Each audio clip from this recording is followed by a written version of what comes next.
வணக்கம் நம்ம உறவுகளே, எல்லோரும் எப்படி இருக்கீங்க? நல்லா இருக்கீங்களா? சித்ரா ஆஃபீஷியல் ஃபேமிலி மறக்காமல் சப்ஸ்கிரைப் பண்ணிடுங்க, லைக் போடுங்க, கமெண்ட் பண்ணுங்கள், சேனலுக்கு சப்போர்ட் பண்ணுங்கள். சரிங்களா? ஏன் சப்போர்ட் பண்ணலாம் கேட்கக்கூடாது, சப்போர்ட் பண்ணுங்கள். இன்றைக்கி பணம் வந்து ஒரு 50,000 தேவைப்படுதுன்னு ஏற்கனவே நான் நகை வச்சுருக்கேன்.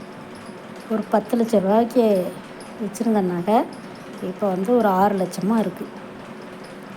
பாதி நகை இருக்குது பேங்கில். சரி, போய் அந்த நகைக்கு மேற்கொண்டு ஒரு 50,000 தேவைப்படுது அர்ஜென்ட்டான்னு சொல்லி போய் பைசா வாங்கலாம்.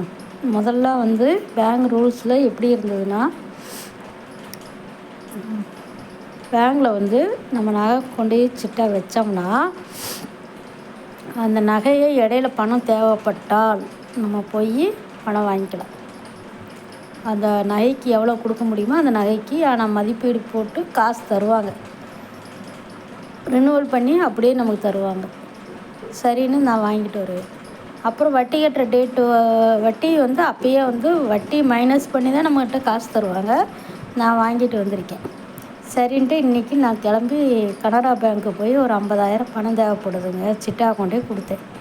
கொடுத்ததுக்கு அவங்க என்ன சொன்னாங்க, நீங்கள் வந்து கட்ட வேண்டிய முழு தொகையும் கட்டி வட்டியோடு சேர்த்து கட்டிட்டு அதுக்கப்புறம் நீங்கள் மூட்டு ரினுவல் மறுபடியும் வந்து முதர்ந்து வைக்கிற மாதிரி வச்சுட்டு போங்க அப்படின்னு சொன்னாங்க.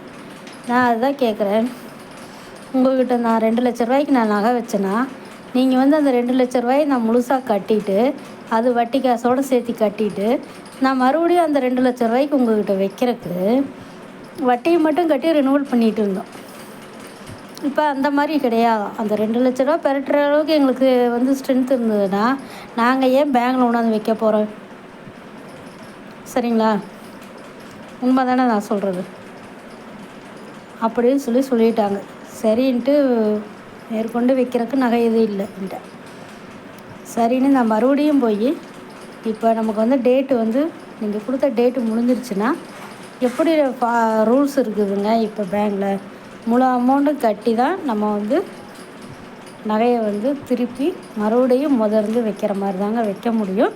அப்படி இல்லையா, நீங்கள் வந்து உங்கள் வீட்டுக்காரோட இதே பேங்கில் அக்கௌண்ட் இருந்ததுன்னா அவரை கூட கூட்டிகிட்டு வாங்க, ட்ரான்ஸ்லேஷன் பண்ணுவாங்களாம். இப்போ என் பேரில் இருக்குன்னா என்னோடய பேரில் இருக்க அக்கௌண்ட்டில் இருக்க நகையை வந்து என்னோடய அனுமதியோடு என் வீட்டுக்காரோட அக்கௌண்ட்டுக்கு அந்த நகையை மாற்றிடுவாங்களாம். அப்படி வேணால் காசு தருவாங்களாம். என்னங்க ரூல்ஸு? எல்லா பேங்க்லேயும் இது மாதிரி மாற்றிட்டாங்களாம் அவர் அப்படின்னு சொன்னார். சரின்ட்டு நான் கேட்டுட்டு வந்துட்டேன். மேற்கொண்டு நகை இருந்தால் தாங்க வைக்க முடியும், அதனால் சரின்ட்டு நான் வந்துட்டேன். அதனால் நீங்களாம் பேங்க்கில் நகை வைக்கிறவங்க முழு அமௌண்ட் வந்து நமக்கு எவ்வளோ பிரச்சனை இருக்கோ அதுக்கு தகுந்த மாதிரி வைங்க. நம்ம அதிகமாக வச்சுட்டு அந்த நகையை மூக்க முடியாமல் அப்படியே பேங்கில் மூழ்கி போயிட போகுது. சரிங்களா?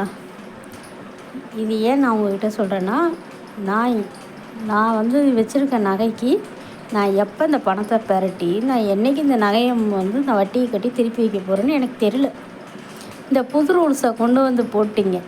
ஆனால் ஏழைகளை என்ன பண்ணுவாங்க, ஏதோ ஒரு கஷ்டத்துக்கு உங்கள்கிட்ட வாங்குறோம், ஆனால் அந்த கஷ்டத்தையே பெரிய சுமையாக்கி விட்டீங்க.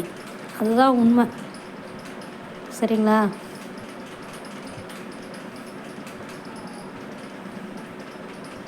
அதனால் இனிமேல் வந்து வங்கியில் கொண்டு போய் நகை வைக்கணும்னு நினைக்கிறவங்க டீட்டெயிலாக விசாரிச்சுட்டு நீங்கள் வைங்க.